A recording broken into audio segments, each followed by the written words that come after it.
Nel video di oggi parliamo di rimescolare le carte.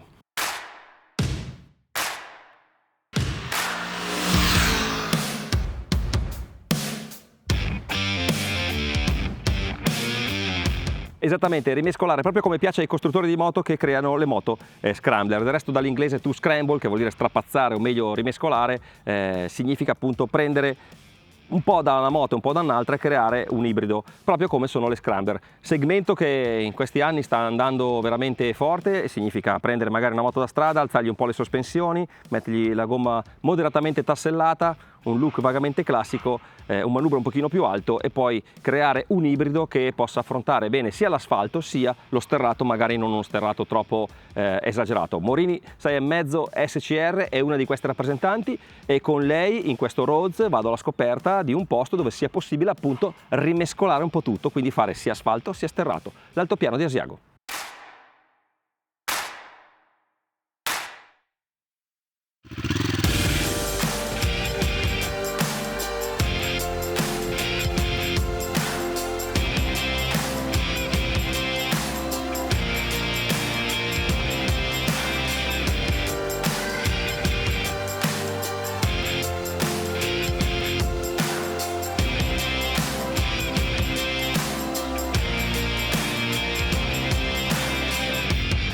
Ma prima di partire un piccolo riassuntino sulla nostra compagna di viaggio, che qui vedete in un'altra delle 3 colorazioni proposte nelle immagini della prova che Federico ha fatto lo scorso anno. Ve la siete persa? Ve la metto in descrizione. Come vi ho già detto, la SCR è la versione scrambler della 6,5, una moto che condivide la piattaforma con la bestseller X-Cape, ma vuole offrire un punto di vista un po' più stiloso su questo genere di moto. Punto di vista che mi sento di condividere anche perché esteticamente la 6,5 è davvero molto riuscita. E poi trovatemi una moto nel mondo scrambler in questa fascia di prezzo, o anche superiore, che riesce a mettere assieme un pacchetto composto da entrambe le sospensioni completamente regolabili, il doppio disco anteriore, la doppia leva regolabile, la strumentazione TFT e i blocchetti retroilluminati. Non affannatevi a cercare, ve lo dico io, nessuno. La SCR è analogica, ovvero non ha ausili elettronici oltre all'ABS e il comando del gas è a cavo. Oltre alle già citate sospensioni regolabili e al doppio disco, il riassunto parla anche di un motore bicilindrico 650 da 61 cavalli e 54 Nm di coppia. Pochi, tanti, vi dico solo che il motore sulla SCR si permette anche di fare il brillante ed è comunque perfettamente in linea con lo spirito scrambler. La sella è 810 mm da terra ed è bella snella, si tocca bene. Il peso non è una piuma, ma i suoi 200 kg a secco sono facili da gestire. Una moto che direi è per tutti.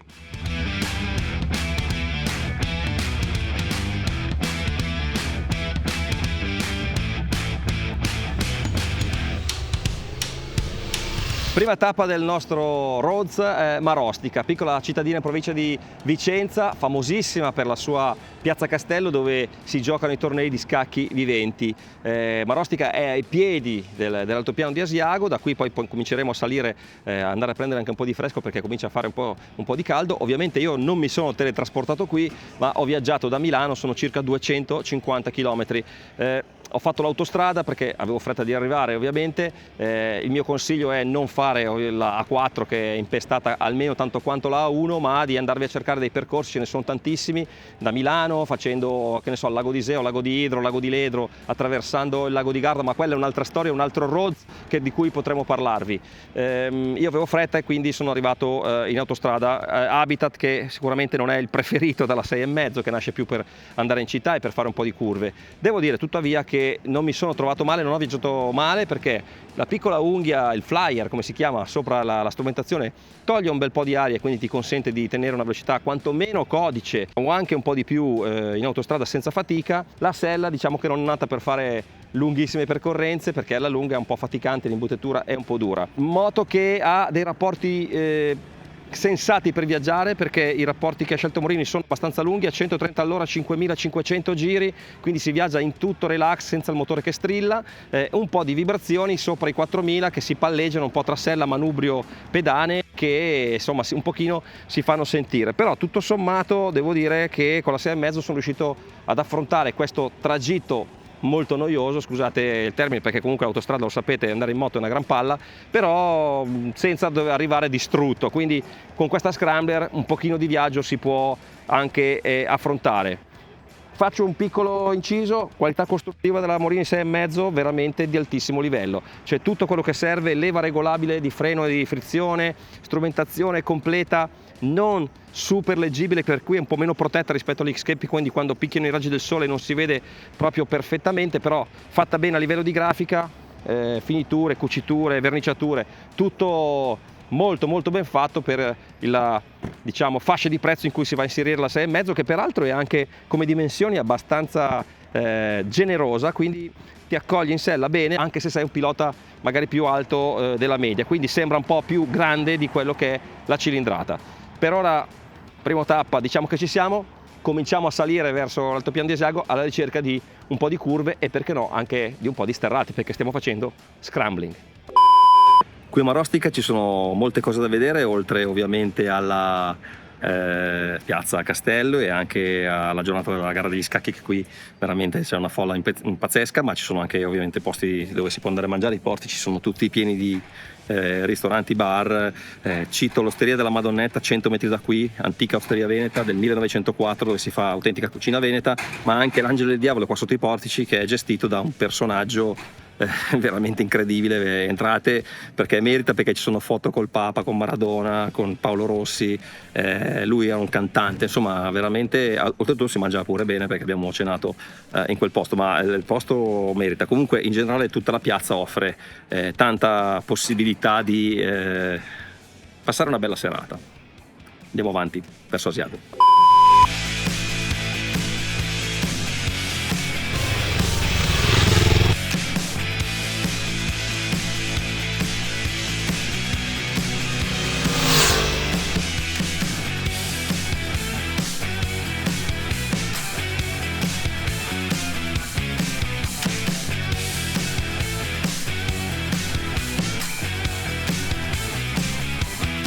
Seconda tappa a Asiago, è il centro più grande dell'altipiano, a cui non a caso dà il nome. Siamo più o meno a 1000-1200 metri, adesso non so bene l'altitudine. Beh, posto veramente pazzesco. Per arrivare qui si fanno più strade, arrivare qui dalla pianura intendo, si possono fare diverse strade. Io ho scelto la SP72 che partiva appunto da Marostica, bellissima strada, asfaltata perfettamente. Vi consiglio di farla in settimana perché di domenica ci sono tanti ciclisti e poi diventa veramente una super frequentata dai motociclisti. Strada anche scenografica perché salendo abbastanza rapidamente in quota vi dà una vista sulla pianura veramente pazzesca, posto dove si può divertirsi veramente a guidare le moto. Le coste di Asiago del resto sono famose tra i motociclisti e qui ce ne sono sempre un sacco. Mi concentro nel frattempo un po' anche sulla Morini 6,5 Scrambler. Allora la moto si guida bene, devo dire che i Morini sono bravi a definire le ciclistiche, la Forcella mi piace molto, è una moto che scorre, che ti fa divertire nella guida.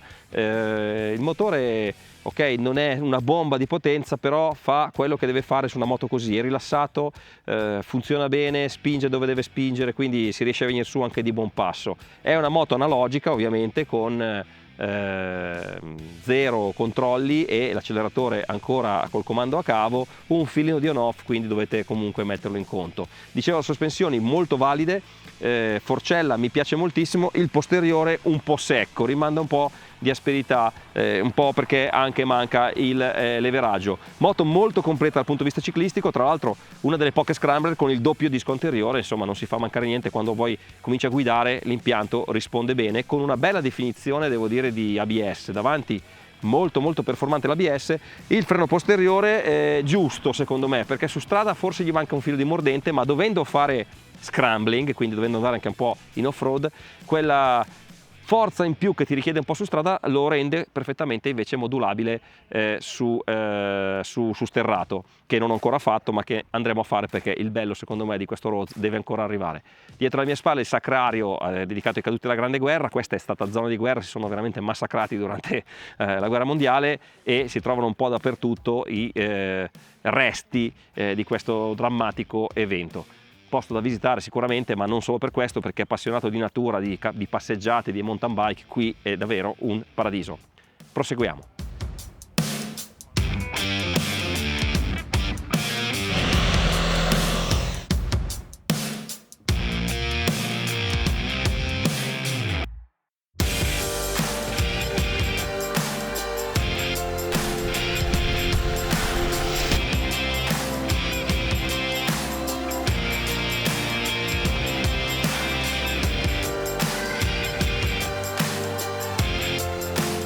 L'altopiano di Asiago non è solo il paradiso dei motociclisti, e vi assicuro che lo è, perché la strada che ho percorso per arrivare fino qui è davvero incredibile, eccezionale, ma di quella vi parlo dopo. Ma è anche un po' il regno delle malghe, dove si fa l'Asiago, no? Il formaggio DOP che tutti ben conosciamo. Qui siamo a Malga Marcai, è il punto più alto dell'itinerario di oggi, 1640 metri più o meno, pascolo, raggiungibile con una strada chiusa al traffico, ma di cui si può chiedere il permesso per passare contattando i comuni di Asiago o comunque di Levico. Sono strade agropastorali, spesso asfaltate, a volte sterrate, sicuramente un po' rovinate, e quindi perfette per usare una moto come la Morini 6,5 SCR, che ricordo non è una maxi enduro, non è nemmeno una moto specialistica, ma per fare questo tipo di percorsi è pressoché perfetta. Ruota da 18 che aiuta insomma a copiare meglio le buche, si può guidare in piedi, ovviamente, come ripeto, non è una specialistica, quindi bisogna fare un po' un compromesso, però se si vuole arrivare alla baita come ho fatto io, nessun tipo di problema. In più ci sono le MT60 RS, che gomme storiche ma che vanno benissimo, sia sull'asfalto, dove vi assicuro mi sono veramente divertito a guidare, sia anche quando ci sono questi tratti un pochino più conciati a livello di asfalto. Adesso è un pochino sporca, insomma la giornata si è anche un po' inumidita, perché oggi 2 o 3 lavate me le sono pigliate come sempre in questo ultimo periodo. Devo dire che insomma il tratto che da Levico porta fino al Passo Vezzena, da dove poi ci siamo partiti per venire su a Malga Marcai, è veramente un pezzo di strada da fare, è uno di quelli must have per tutti i motociclisti. Non a caso c'erano un sacco di moto anche oggi. L'asfalto è molto buono, soprattutto quando si arriva in Trentino, si guida, ci si diverte. 61 cavalli, circa 60 Nm di coppia, mi sembra 57. Io con questa moto mi sono divertito, perché ripeto, la ciclistica funziona veramente molto bene. Scrambler appunto, che ci consente di affrontare un po' tutto quello che vogliamo affrontare. L'unica cosa è, magari suggerisco a Morini di spostare la chiave della sella da sotto il parafango, perché quando si affrontano questi tipi di percorsi la chiave della sella sotto un po' zozza di fango non è proprio il massimo. Magari lo sapevano anche loro, ma non volevano sporcare la bella linea della Morini 6,5, che ripeto si guida molto bene, frena molto bene. Nel pezzo di asfalto guidato sono andato anche di ottimo ritmo, perché la ciclistica è molto valida. Adesso da qui è rispuntato il sole, un po' di pozze, un po' di fango, insomma le ho trovate un po' tutte. Ultima tappa, lago di Caldonazzo. Scendiamo, ritorniamo a valle e c'è ancora un pezzo di strada molto bello da fare, e poi ci vediamo alla fine per le conclusioni.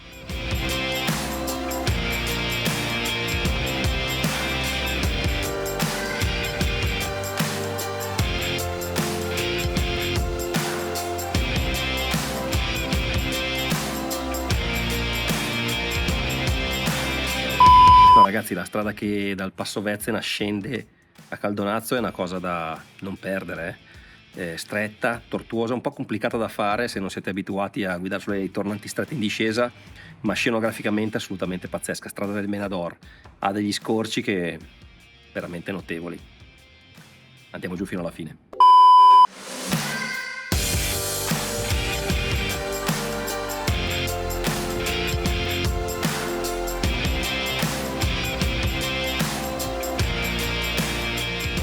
Bene, giro finito, si chiude qui il nostro Red Roads sulle sponde del lago di Caldonazzo. Abbiamo attraversato letteralmente l'altopiano di Asiago. Allora ragazzi, devo dire, queste strade qua ci dovete venire, perché chi è della zona le conoscerà sicuramente bene, ma chi non è mai venuto ne approfitti per farsi anche una micro vacanza di 2 giorni, come ho fatto io, praticamente partendo da Milano, e per godere di una natura veramente struggente, scusatemi il termine, l'ho già detto, è mozzafiato. Bellissimo l'altopiano di Asiago, bellissime le strade, bellissimi anche gli itinerari in fuoristrada, e bellissimo atterrare sul lago, dove qui ormai è piena vacanza. Torniamo e chiudiamo sulla Morini 6,5 SCR. Allora, io oggi mi sono veramente divertito. Si propone di fare un po' tutto bene, e devo dire che fa tutto bene. Ricordiamoci solo che quando si va in fuoristrada, non è una specialistica, non ha un ABS off-road, quindi veramente si parla di fuoristrada turistico per raggiungere proprio la Malga, andarsi a mangiare la polenta, ma nulla di più. Quindi in discesa occhio, perché l'ABS ovviamente è un ABS stradale, ABS che devo dire su strada funziona molto bene all'anteriore, sull'asse anteriore. Sull'asse posteriore qualche tendenza a intervenire un po' troppo frequente l'ho misurata. Moto che, come dicevo, per chiudere, molto valida di ciclistica, una bella seduta. Mi sono divertito a guidarla su asfalto perché è veramente molto efficace. Cosa da migliorare, come quelle che vi ho detto un po' nei vari punti del nostro viaggio. L'ammortizzatore è sicuramente un pochino secco, anche quando si va in fuoristrada si sente che è un po' più stradale che fuoristradistico. La chiave sotto la sella, la chiave aprisella sotto il codino, insomma non è il massimo, perché quando si sporca non è il massimo raggiungerla, e un po' di vibrazioni ai mediregimi. Una rapportatura abbastanza distesa che fa sì che quando si guida un po' nel misto la sesta si usi un po' poco, però va bene perché beneficiano i consumi, perché si fa ben oltre i 20 con un litro, anche i 23-24, quindi nessun problema, anche perché poi il serbatoio, devo segnalare, è da 16 litri, quindi una capienza adeguata. Alcune moto anche più grosse di lei non hanno serbatoi così grandi, con la Morini 6,5 è facile percorrere più di 250 km prima di dover rifornire, una percorrenza superiore a quella che si può, diciamo, sopportare, o comunque che è gradevole fare con una scrambler, quindi ci si ferma sicuramente molto prima. Sella duretta, però devo dire che in una giornata intera di guida non mi ha affaticato troppo. È sostenuta, sì, non è una sella da viaggio, no, però non è neanche così esageratamente dura. Questo è un po' tutto quello che mi sono segnato sulla Morini 6,5 SCR in questo Red Roads. Le strade ve le metto poi in descrizione perché veramente, ragazzi, meritano in modo assoluto. Qui si finisce con un altro sport, con la vela, con i foil, con il windsurf, ma anche noi oggi abbiamo fatto forse uno sport che forse è uno dei più belli, andare in moto. Qui sotto nei commenti vi aspetto per parlare di Morini, di strade che vorreste che noi magari provassimo a fare per provare le moto, e anche perché insomma è sempre bello esplorare l'Italia, che secondo me resta comunque il paese più bello del mondo anche da fare in moto. Questo è tutto, vi aspetto sotto nei commenti, iscrivetevi al canale, mi raccomando, e noi ci vediamo al prossimo video e alle prossime strade.